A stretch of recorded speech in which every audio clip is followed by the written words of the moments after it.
charlar con el gobernador de Córdoba y candidato a presidente, Juan Schiaretti.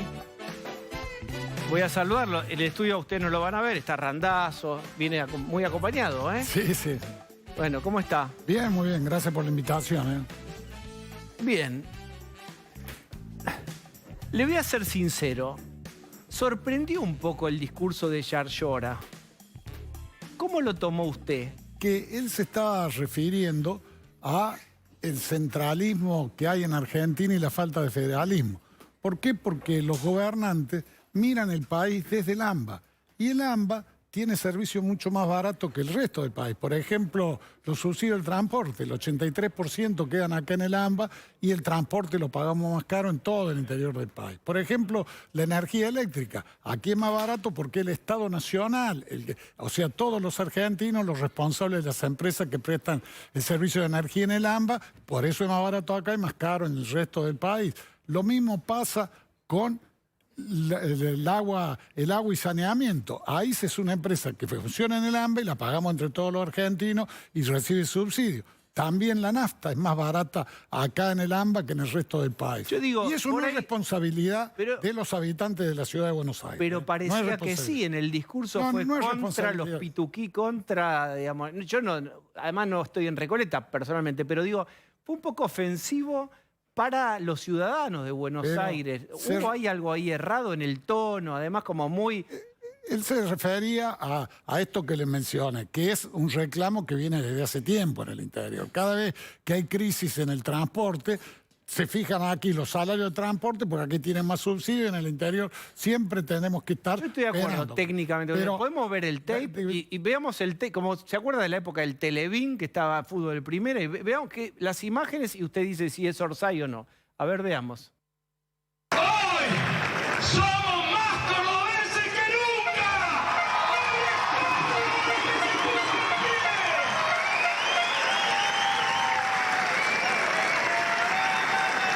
¡Basta!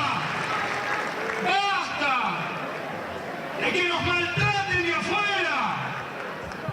¡Basta! ¡De que nos vengan a explicar qué hacer o cómo hacer! ¡Los pituquitos de Recoleta!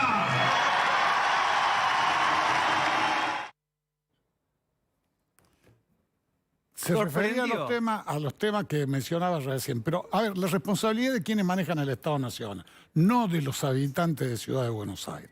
Porque los que manejan el Estado Nacional se paran y miran el país desde el AMBA y por eso el AMBA tiene condiciones más favorables que el resto del país. Pero no es ni por asomo responsabilidad del habitante de Ciudad de Buenos Aires esta situación. Es responsabilidad de quienes dirigen la Argentina. Y me parece que esto es una de las cosas que hay que cambiar en Argentina, una de las cosas que nosotros proponemos cambiar desde nuestro espacio político y por eso nos hemos candidateado como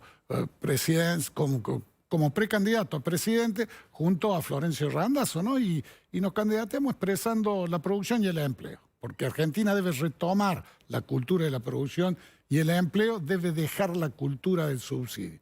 También nos candidateamos expresando el interior productivo de Argentina, expresando la gestión y la capacidad de gestión que hemos probado en los distintos cargos que nos tocó ejercer. Y también como expresión de dejar definitivamente atrás la grieta, que tanto daño nos hace a los argentinos. Pareció medio grietoso, justo por eso le digo, porque sorprendió el discurso, pareció medio grietoso innecesariamente con la ciudad. Entiendo, para zanjar este tema, por ahí se podría haber dicho o refrasear, como se dice ahora. Quizás se podría haber dicho de otro modo, pero avancemos en la conversación.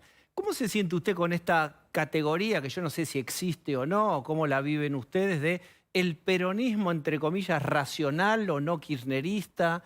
¿Cómo se autodefinirían y cómo se sienten?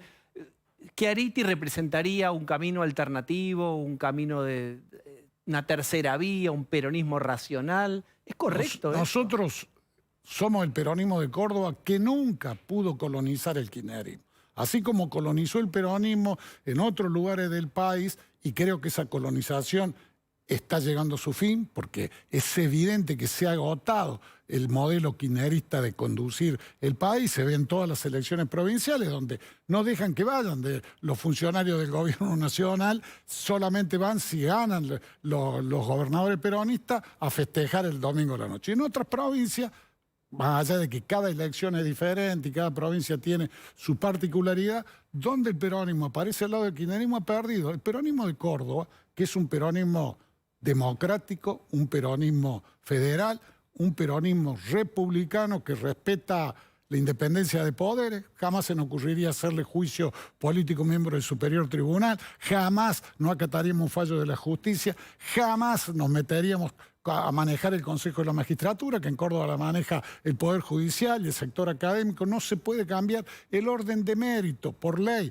de quienes resultan elegidos por el Consejo de la Magistratura para fiscal o jueces. Jamás se nos ocurriría perseguir a nadie, jamás se nos ocurriría espiar a nadie, jamás se nos ocurriría tener un medio de prensa propio, porque respetamos a rajatabla la libertad de prensa y fomentamos la pluralidad de ideas. La pluralidad de ideas es la que permite que los pueblos avancen. Y esto es lo que fomentamos en Córdoba y trabajamos juntos a todos los sectores productivos. Quiero y preguntarle esto es la característica del modelo de gestión Córdoba, que junto a quienes piensan como nosotros queremos llevarlo a Argentina. Y creo que Córdoba nunca se dejó atropellar por el kirchnerismo y nosotros estuvimos al frente de esa batalla de los cordobeses contra la prepotencia kirchnerista. Y la gente nos apoyó hace 4 semanas para continuar en la conducción de la provincia por este modelo de gestión.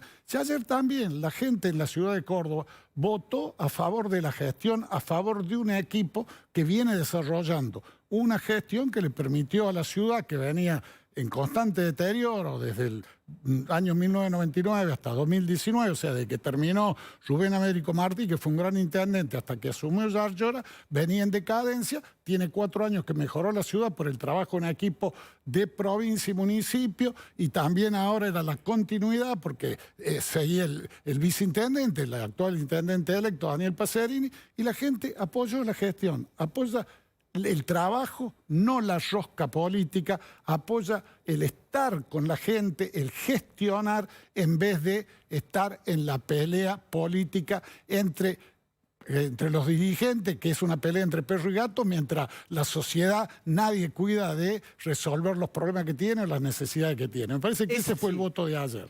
Hablando de votos, ¿es cierto que usted, por ejemplo, no quiso firmar la solicitada donde muchos gobernadores se pusieron manifiestamente en contra de la Corte Suprema por pedido del kirchnerismo? Esto es real, usted siempre rechazó eso. Pero también es cierto que, por ejemplo, votó junto con el kirchnerismo una ley, por ejemplo, de Máximo Kirchner. Usted es una provincia productiva, que es el impuesto a la riqueza. Ese es un impuesto propuesto, creado por Máximo. Sus diputados votaron a favor de esa ley, ¿verdad? Sí, porque era una emergencia. Como también los kirchneristas nos acusan de que nosotros somos macristas.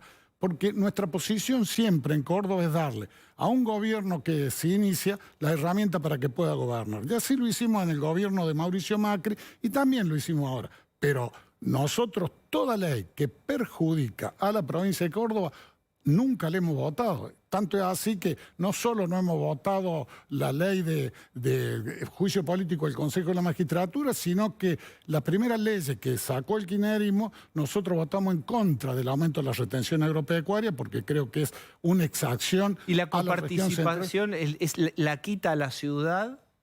¿La votaron a favor ustedes? La quita la situación de la ciudad.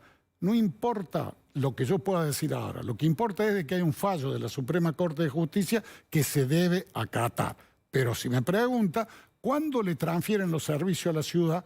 Y esto lo saben muy bien todos los dirigentes de Argentina, le manda Macri más recursos de lo que correspondía. Esto es así. Y nosotros dijimos, hay que poner equilibrio en esto. Tan equivocados no estábamos, porque la Suprema Corte, entre lo que reclamaba la ciudad y cero que le quería dar el gobierno nacional, falló el medio, porque siempre el equilibrio está ahí al medio. O sea que nuestra posición fue acertada en ese sentido. Pero de cualquier manera, reitero, ya lo que yo diga ahora, no importa. Lo que tiene que hacer el gobierno nacional es aceptar el fallo de la Suprema Corte y cumplirlo. Y no lo está cumpliendo. Gobernador, va a preguntarle Pablo de León. ¿Cómo le va, Schiaretti? Buenas noches. ¿Cómo está? ¿cuál es su relación hoy con Larreta? Porque se habló mucho antes del cierre de lista de que él lo quería incorporar a usted, una posibilidad de la vicepresidencia, o quizás con la promesa de una eventual jefatura de gabinete para usted en caso de que él fuera presidente. ¿Cuál es su relación hoy con Larreta en términos políticos? Yo estoy convencido de que Argentina solo sale de esta crisis a la cual la llevó el kirchnerismo, ¿no? Y el mayor exponente de la decadencia de este gobierno kirchnerista es Sergio Massa, que tomó la economía hace un año y de una inflación de 65%, la tenemos en 130%, un dólar de 250 pesos está en 550. O sea, es el exponente del fracaso de este gobierno kirchnerista. Yo creo que solo se sale de esta situación de Argentina si hay un gobierno de unidad nacional. Y esto lo he venido planteando desde hace bastante tiempo. Porque creo que la última gran crisis que tuvo Argentina, que fue el estallido y la convertibilidad, comenzó a resolverse cuando Alfonsín y Duhalde se pusieron de acuerdo, que le dio sustento de gobierno, sustento parlamentario a las decisiones que se tomaron en aquel momento. Creo que esto es lo que hace falta para Argentina y esto significa un gobierno de unidad nacional donde haya un programa en el cual se acuerde y luego se vaya junto a sacar el país de la crisis. Me parece que lo más lógico es hacer lo que se hizo en Chile con la concertación chilena, establecieron el programa y después fueron juntos a la elección. Pero esto de ninguna manera significaría que yo me voy a incorporar a Juntos por el Cambio. Porque si yo coincidiera con lo que es Juntos por el Cambio, ya estaría incorporado desde hace tiempo. Entonces quiere decir que usted, después de la PASO, podría llegar a definir un acuerdo con parte de Juntos por el Cambio. No, esto que era una posibilidad en la cual el radicalismo estuvo de acuerdo y lo expresó la Convención Nacional del Radicalismo, estaba de acuerdo Pichetto, estaban de acuerdo dirigente del PRO u otro dirigente que no estuvieron de acuerdo. Entonces esa posibilidad se frustró. Ahora solo podremos volver a hablar de esa posibilidad después que pase la primera vuelta, después del 22 de octubre. Y nosotros aspiramos a estar en la segunda vuelta electoral, es lo que aspira nuestro espacio político, hacemos por nuestro país, ¿no? Pero solamente después del 22 de octubre podemos retomar este tipo de diálogo, porque ahora todos somos precandidatos, precandidato a presidente o precandidato a vicepresidente, no tiene ningún sentido. Y nuestra fuerza, reitero, vamos a las PASO, vamos al 22 de octubre y aspiramos a estar en la segunda vuelta.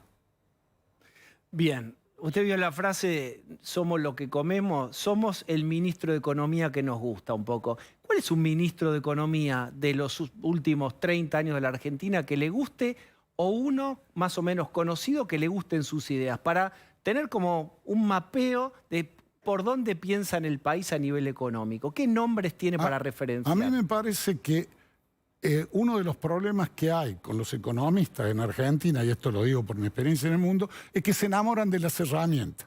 Entonces se enamoran de una herramienta que puede ser o tener tasa alta, que solo sirve para algún momento donde se dispara la inflación, o tener tasa negativa siempre que pueden generar inflación si duran mucho en el tiempo, o atar la moneda a otra moneda que puede servir en un momento, pero no toda la vida. Me parece que ese es un problema que tienen los economistas argentinos, que se enamoran de los instrumentos. Y lo que permite el progreso de los países sostenido es la ganancia de productividad. ¿Y a quién escucha usted? ¿Quién sería su ministro de Economía? De los ministros de Economía que ha habido en estos últimos años, que le he visto esa mentalidad de no atarse a los instrumentos, sino de buscar siempre aumentar la producción y el trabajo, Roberto Labaña. Roberto Labaña piloteó una crisis muy severa, que fue el del estallido y la convertibilidad. Es cierto que había hecho ya un trabajo anterior Jorge Remelenico, pero Roberto Labaña fue un ministro que no tenía este tipo de ataduras, sino que veía los instrumentos que se necesitaban de acuerdo al momento que vivía Argentina. Y ahora uno que estuviera disponible,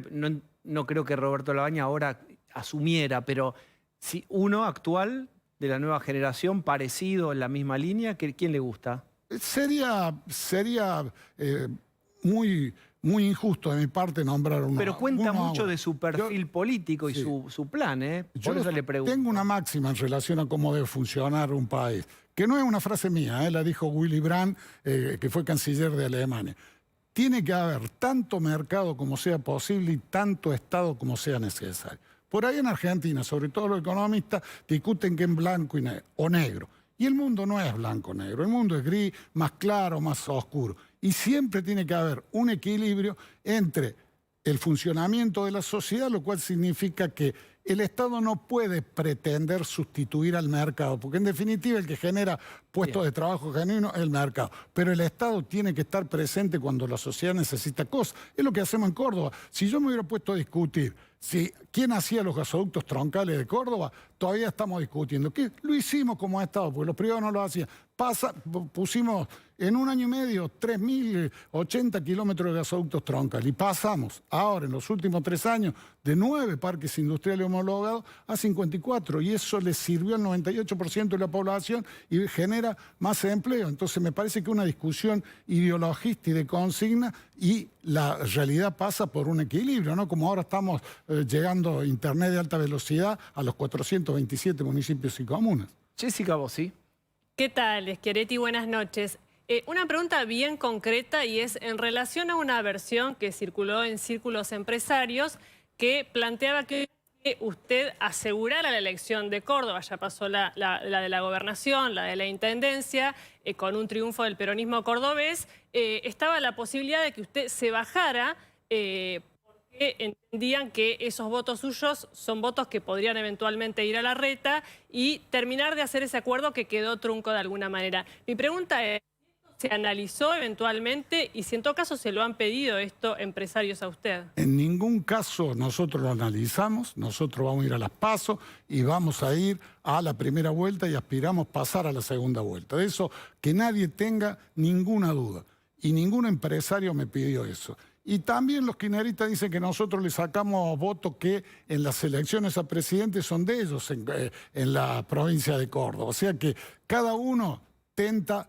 presentar la moneda de la forma que más le conviene. Nosotros expresamos el modelo de gestión cordobés, expresamos la producción y el trabajo, expresamos la antigrieta, expresamos el anhelo de tener un país normal. Yo escuchaba recién lo que hablaba con economistas que estaban. Nosotros queremos un país normal. ¿Cómo son? Ni siquiera nos comparamos con los países más desarrollados. Comparémonos con los vecinos que tenemos. Ninguno tiene una inflación que supere, que llegue a los 2 dígitos anualmente. Y Argentina, ¿hace cuánto tiempo que venimos soportando una inflación tan alta?